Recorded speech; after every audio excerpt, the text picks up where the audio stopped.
జై. నూరున్న వాళ్ళు చెప్పండి. భారత్ మాతా కీ జై. భారత్ మాతా కీ జై. జై జవాన్ జై కిసాన్. జై జవాన్ జై కిసాన్. జై జవాన్ జై కిసాన్. జై జవాన్ జై కిసాన్. ఆంధ్రప్రదేశ్ లో ఏదైతే నూతనంగా ఏర్పాటు చేసుకున్నటువంటి భారతీయ జవాన్ కిసాన్ పార్టీ నూతన కార్యవర్గ సభ్యులందరికీ కూడా మా యొక్క హిందూ మహాసభ తరపు నుంచి దక్షిణ భారతదేశ ఆర్గనైజ్ సెక్రటరీగా మీ భారతానంద మహారాజ్ ప్రేమాశలు తెలియజేసుకుంటూ, చాలా శుభపరిణామం. ఎంత శుభపరిణామం అంటే కలియుగ ప్రత్యక్ష దైవం, కోరికలు తీర్చేటటువంటి కొంగు బంగారం అయినటువంటి ఆ యొక్క శ్రీదేవి భూదేవి సమేత శ్రీ కళ్యాణ వెంకటేశ్వర స్వామి అయినటువంటి ఈ యొక్క తిరుమల తిరుపతిలో 7 కొండల పైన 7 లోకాలు ఎలాగైతే ఉంటాయో ఆ 7 లోకాలు 7 కొండలుగా భావం చేసుకొని ఈ యొక్క సమాజాన్ని ఈ యొక్క కలియుగంలో పరిపాలన చేస్తున్నటువంటి అటువంటి కలియుగ ప్రత్యక్ష శ్రీ వెంకటేశ్వర స్వామి వారి యొక్క పాదాల చెంత ఈ యొక్క కార్యవర్గ సమావేశం పెట్టడం చాలా అదృష్టం. కాబట్టి ఆ అదృష్టంలోనే ఈ యొక్క ముహూర్తంతో పని లేకుండా ఇదే మంచి ముహూర్తం. కాబట్టి ఎందుకంటే సలాము సైనిక నువ్వు సాగిపో సమరాన భారత రక్షక. సలాము సైనిక, సలాము సైనిక నువ్వు సాగిపో సమరాన భారత రక్షక. సలాము సైనిక. ఏ తల్లి నిన్ను కన్నాదో ఆ తల్లికి వందనమయ్యా. ఏ తల్లి నిన్ను కన్నాదో ఆ తల్లికి వందనమయ్యా. ఆ తల్లి రుడుమతి చెట్టుకు సైనికుడు వయ్యావయ్యా. ఆ తల్లి రుడుమతి చెట్టుకు సైనికుడు వయ్యావయ్యా. సలాము సైనిక నువ్వు సాగిపో సమరాన భారత రక్షక. సలాము సైనిక అనేటటువంటి ప్రతి ఒక్క జీవి కూడా, ప్రతి ఒక్క మనిషి కూడా తన యొక్క తల్లి యొక్క గర్భంలోంచి 9 నెలలు బయటకు వచ్చిన తర్వాత నుంచి ఏదో ఒక తన యొక్క జీవన విధానం కొనసాగిస్తూ ఉంటే, అదే ఈ యొక్క సమాజం ఈ భారతదేశంలో ఉన్నటువంటి ప్రతి జీవితో పాటు ఈ మానవులు కూడా నేనే రక్షించాలని చెప్పి మన యొక్క భారతీయ జవాన్లు కూడా ఎండకి వానకి లెక్క చేయకుండా బోర్డర్ లో వాళ్ళు గస్తీ కాస్తున్నారే, అంతే విధంగా ఏదైతే ఈ యొక్క భారతదేశంలో ఉన్నటువంటి ప్రతి పౌరుడు కూడా మా వంతు మేము మా యొక్క చెమటని, మా యొక్క రక్తాన్ని చెమటగా చిందించి మేము తినకపోయినా, మేము అప్పుల పాలైపోయినా, మేము చచ్చిపోయినా కూడా ఈ యొక్క భారతదేశంలో ప్రతి ఒక్కరికి కూడా అన్నమో రామచంద్ర అనేటటువంటి మాట రాకూడదని చెప్పి ఈ రైతులు కూడా వాళ్ళ వంతు సహాయాన్ని అందిస్తున్నారు. భూమి పొరలలో పురుడును పోసే రైతురా సారా తన పేరుని ఏనాడైనా. ఆ జన్మాంతం సేవలు చేసే తల్లి అడిగిందా వాళ్ళు ఏనాడైనా. భూమి పొరలలో పురుడును పోసే రైతురా సారా పోరాటం చేయాలని మాజీ సైనికులందరూ ఒకటిగా గుమికూడి దానికి ఒక రాజకీయ పార్టీ రూపొందించి మంచితనాన్ని పెంచి ఈ అవినీతి మీద పోరాటం చేయదలిచి వారు ముందుకు నడుస్తున్నారు. ధర్మం కోసం ఎక్కడ ఎవరు పోరాటం చేసినా దానికి మద్దతుగా ఆధ్యాత్మికవాదులందరూ ఉండవలసినటువంటి ధర్మం ఆ కోవలోనే శ్రీ ఆదివారాహి శక్తిపీఠం తరపున శ్రీ కృష్ణానంద ఆయన్ని బ్రహ్మశ్రీ అంటారు. ఆయన నడుపుతున్న మద్దతు ఇస్తున్నటువంటి ఈ జై జవాన్ జై కిసాన్ పార్టీ తీసుకునేటువంటి నిర్ణయాలతో ధర్మం కోసం పోరాటం చేస్తున్నారు. కాబట్టి ఆ పోరాటానికి మా మద్దతు ఎప్పుడూ ఉంటుంది. ఆధ్యాత్మికంగా జై వరాహి, నమో వరాహి.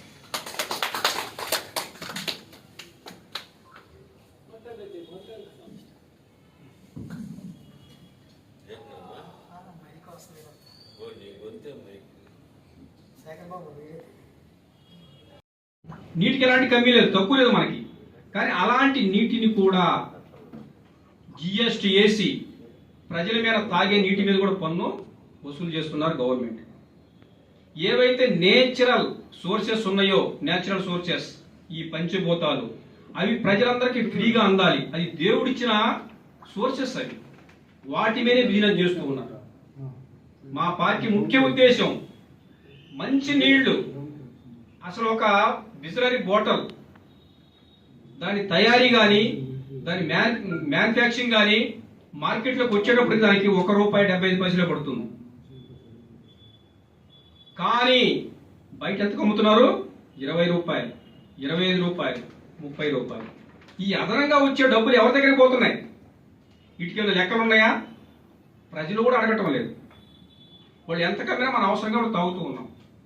ఇలాంటివన్నీ కూడా విద్య, వైద్యం, ముఖ్యంగా మా పార్టీ యొక్క ముఖ్య ఉద్దేశం విద్య, వైద్యం రెండు గవర్నమెంట్ అండర్లోనే ఉండాలి. ప్రైవేటు వ్యక్తుల చేతుల్లోకి పోకూడదు. ఇవి రెండు గవర్నమెంట్ నడపగలిగితే సగం కరప్షన్ ఇండియాలో ఉండదు. ఎందుకంటే ప్రతి తల్లిదండ్రి తన పిల్లలను చదివించడం కోసం ఎంతో కష్టపడుతూ ఉంటాడు. ఎన్నో లక్షలు ఖర్చు పెట్టి ప్రైవేట్ స్కూల్లో చదివించాలి. ఆ లక్షలు ఎక్కడి నుంచి వస్తాయి? వాడు ఉద్యోగస్తులుగా లంచాలు తీసుకోవాలి దానికోసం. అది వైద్యం కోసం హాస్పిటల్కి వెళ్తూ ఉంటారు. ఆ హాస్పిటల్ కూడా ఏం చేస్తారు? వాళ్ళు చేసి టెస్ట్ మళ్ళా చేసి వాళ్ళ దగ్గర ఉన్నాయి మొత్తం పొలాలు అన్ని అమ్మేసినా కూడా ఆ మనిషి ఇంటికి పంపరు. కాబట్టి విద్య, రాజ్యాంగంలో చెప్పిన విషయం ఏంటి? విద్య, వైద్యం ఈ రెండు కూడా ప్రైవేటు పరం ఉండకూడదు. కానీ వచ్చిన ప్రతి పార్టీ ఈ రెండింటిని కూడా ప్రైవేటుగా చేసి వాళ్ళ యొక్క పార్టీ ఫండ్స్ తీసుకొని ఈ యొక్క దేశాన్ని దోసుకుంటూ ఉన్నారు. ఈ యొక్క మా యొక్క భారతీయ జవాన్ కిసాన్ పార్టీకి ముఖ్య ఉద్దేశాలు ఇవి. కాబట్టి సైనికులుగా ఎలా పోరాడామో దేశ రక్షణ కోసం, అలాగే మన భారతదేశం అవినీతి రహిత భారతదేశంగా తీర్చిదిద్దడం కోసం మేము పోరాటం చేయడానికి ఈ యొక్క భారతీయ జవాన్ కిసాన్ పార్టీని స్థాపించడం జరిగింది.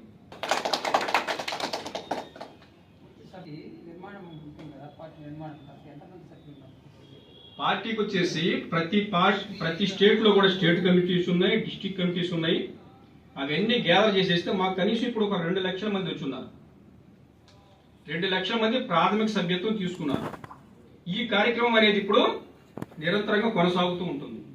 ఎందుకంటే మన ఆంధ్రప్రదేశ్ వచ్చింది, ఇప్పుడు నూతన కమిటీ ఏర్పడింది, వీళ్ళకి దిశానిర్దేశం చేయడం జరుగుతుంది. ఈ దిశానిర్దేశం వీళ్ళు ఏం చేస్తారంటే ప్రతి జిల్లాలో కమిటీలు వేసి తాలూకా లెవెల్ తీసుకెళ్లేసి బూత్ కమిటీలో స్థాయికి కూడా ఈ పార్టీని తీసుకెళ్లి, ఎందుకంటే ఒక్క విషయం మీరు గమనించండి, జై జవాన్ అంటే ప్రతి ఒక్కరికి మనసులో ఒక రెస్పెక్ట్ ఉంటుంది. జవాన్ అంటే రెస్పెక్ట్ ఉంటుంది. జై కిసాన్ అంటే అన్నదాత, అందరికి భోజనం పెట్టారు, ఆయనకి రెస్పెక్ట్ ఉంటుంది. వీళ్ళిద్దరు కలిస్తే న్యాయ పోరాటం చేయగలరా లేదా, అవినీతి భారతదేశాన్ని నిర్మించగలరా లేదనేది ప్రజలు ఆలోచించుకోవాలి. ఏపీలో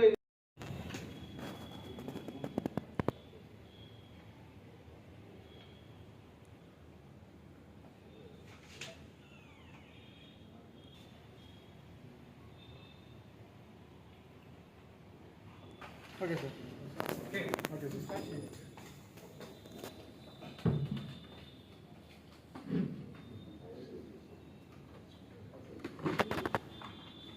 ఇక్కడికి విచ్చేసిన భారతీయ జవాన్ కిసాన్ పార్టీ అభిమానులకు మరియు నూతనంగా ఏర్పాటైన రాష్ట్ర కమిటీ సభ్యులకు అందరికీ కూడా భారతీయ జవాన్ కిసాన్ పార్టీ నేషనల్ కోఆర్డినేటర్ తరఫు నుంచి అభినందనలు తెలియజేస్తున్నాను.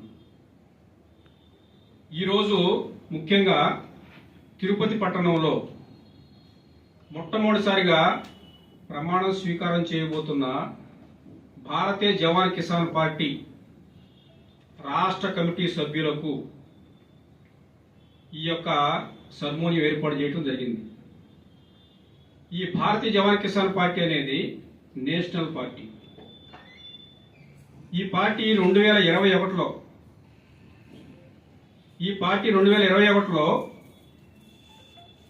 రిజిస్టర్ చేయబడింది. 2024 ఇప్పుడు జరిగిన లోక్సభ ఎన్నికల్లో 80 మంది ఎంపీలని పోటీకి నుంచోబెట్టడం జరిగింది. స్థాపించిన కొద్ది కాలంలోనే 22 రాష్ట్రాల్లో ఈ యొక్క పార్టీకి రాష్ట్ర కమిటీలు ఏర్పాటు చేయడం జరిగింది. ఈ యొక్క పార్టీ ముఖ్య ఉద్దేశం జవాన్లను మరియు కిసాన్లను ఇద్దరిని కలిపి చైతన్యపరిచి ఈ యొక్క భారతదేశాన్ని సక్రమమైన దిశగా మంచి అభివృద్ధి పదంలో తీసుకెళ్లాలంటే ఒక మంచి డిసిప్లిన్ అయిన పార్టీ కావాలి. ఆ ఉద్దేశంతోనే ఈ పార్టీ పేరు కూడా భారతీయ జవాన్ కిసాన్ పార్టీ అని రిజిస్ట్రేషన్ చేయడం జరిగింది. ఈ పార్టీ యొక్క ముఖ్య ఉద్దేశం కూడా కరప్షన్ లేని దేశాన్ని, లంచగొండితనం లేని దేశాన్ని, అభివృద్ధి పదంలో తీసుకెళ్లే దేశాన్ని తీర్చిదిద్దే విధంగా భారతదేశాన్ని చూడాలనేదే ఈ పార్టీ యొక్క ముఖ్య ఉద్దేశం. ఈ పార్టీలో ముఖ్యంగా 70% రిటైర్డ్ మిలిటరీ సిఏపిఎఫ్ జవాన్లే ఉన్నారు. మనం పోటీ చేసిన వాళ్ళు కూడా భారతదేశంలో రిటైర్డ్ మిలిటరీ సిఏపిఎఫ్ ఎక్స్ వీళ్ళు మాత్రమే ఉన్నారు. 30% కిసాన్లు ఉన్నారు. అంటే మా ఉద్దేశం ఏంటంటే 25 సంవత్సరాలు దేశంలో మేము డ్యూటీ చేసి దేశ రక్షణ కోసం బోర్డర్లో డ్యూటీ చేసి వచ్చాము. కానీ ఇక్కడ ఉన్న రాజకీయ నాయకులు ఎవరైతే ఉన్నారో వాళ్ళు పవర్ తీసుకొని వాళ్ళు ఇష్టం వచ్చిన శాసనాలు చేస్తూ ఉన్నారు, దేశాన్ని దోసుకుంటూ ఉన్నారు. ప్రజలకి న్యాయం చేయట్లా, దేశ సరిహద్దుల్లో కాపాడుతున్న సైనికులకి న్యాయం చేయట్లా. అందుకని కష్టపడి పూర్తి జీవితాన్ని దేశ సేవకు అంకితం చేసిన జవాన్ల చేతుల్లోకి ఈ దేశం వస్తే ఎలా ఉంటుందో ఒకసారి ఆలోచించండి. కాబట్టి అలాంటి అవకాశం భారతీయ జవాన్ కిసాన్ పార్టీ తీసుకొని ఈ యొక్క పార్లమెంట్లో శాసనం చేసే విధంగా యువతకి మరియు మహిళలకి, రైతులకి, సైనికులకి